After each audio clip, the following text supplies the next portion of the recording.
ఇక్కడ గతంలో కంటే భిన్నంగా నేను ఎక్కువ సమయం ఇవ్వలేదు కాబట్టి రెండే ముక్కలు. ఆ ప్రభుత్వం వైఎస్ఆర్ ప్రభుత్వం 60 నెలల ప్రభుత్వం. క్రికెట్ భాషలో 60 ఓవర్లు. ఆ 60 ఓవర్లు ఆల్అవుట్.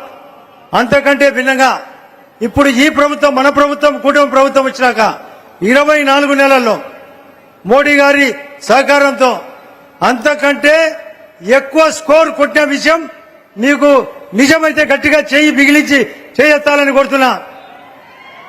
అదే కాకుండా విద్యార్థుల స్కోర్ భాషలో ఆ రోజు ఆ 60 నెలల మార్క్స్ కంటే మన ప్రభుత్వం, ఈ కూటమి ప్రభుత్వంలో మార్క్స్ ఎక్కువ వచ్చినాయా లేదా చెప్పాలి చేతి. ఈ మార్క్స్ తక్కువ ఉన్నాయా లేదా?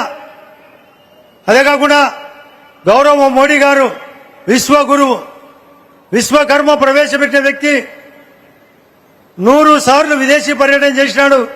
రఘురామరాజన్ చెప్పిన ప్రకారం ఎవరైతే విదేశాలతో సఖ్యత ఉండి జీడీపీ పెంచుతూ, టెర్రరిజం తగ్గిస్తూ, ద్రవ్యోల్బణం తగ్గిస్తూ, వసతుల కల్పన ద్వారా ఆస్తుల కల్పన చేస్తాడో, ఉద్యోగ ఉపాధి అవకాశాలు కల్పిస్తారో, పోకిరి సినిమాలో మాదిరి ఎవరైతే దెబ్బ కొడితే దిమ్మ తిరిగి మైండ్ బ్లాక్ అవుతుందో ఆ వ్యక్తి పేరు చెప్పాలా మీరు. అదేవిధంగా మన రాష్ట్ర ముఖ్యమంత్రి గారు 4వసారి ముఖ్యమంత్రి. ఈయన కూడా దెబ్బ కొడితే దిమ్మ తిరుగుతుంది. కాబట్టి ఈ రాష్ట్రానికి ముఖ్యమంత్రి ఎవరు? దెబ్బ కొట్టే ముఖ్యమంత్రి. గట్టిగా చెప్పాలా? మళ్ళీ చెప్పాలా?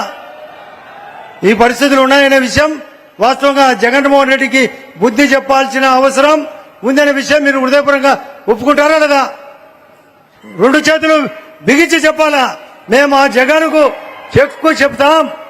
ఈ రాయలసీమ స్టీల్ ఫ్యాక్టరీతో పాటు రాయలసీమలో అన్ని విషయాల్లో మేము ముందంజ ఉండి ఈ యొక్క కూటమి ప్రభుత్వానికి మళ్లీ తిరిగి అధికారంలోకి వచ్చేదానికోసం మన భూపేశ్ రెడ్డి ఒక 64,000 ఓట్లతో మాత్రమే ఓడిపోయినాడు.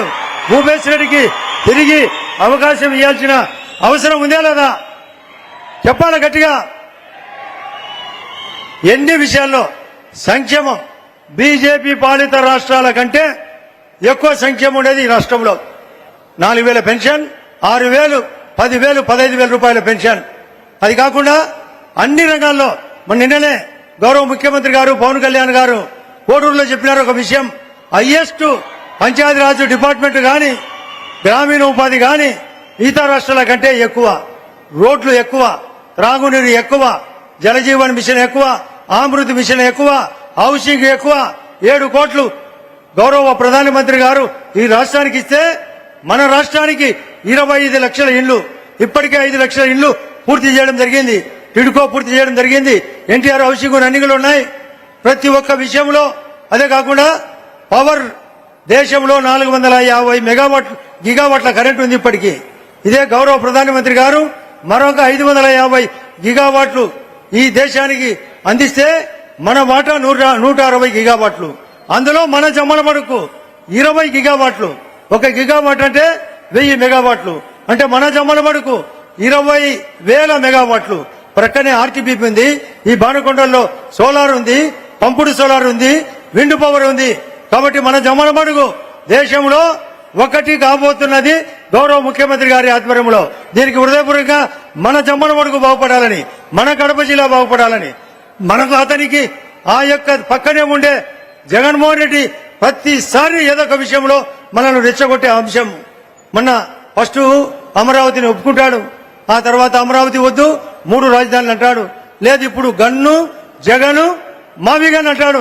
ఈ మావిగన్ అనే పదానికి మొన్ననే ఛాలెంజ్ చేసి చెప్పాడు. మన అమరావతికి ఓటేస్తారా, ఆ మావిగన్ ఓటేస్తారా చెప్పాలా? అమరావతికా మావిగన్కా? ఇది మొత్తం అందరూ పలకాల. మావిగన్కా అమరావతికా?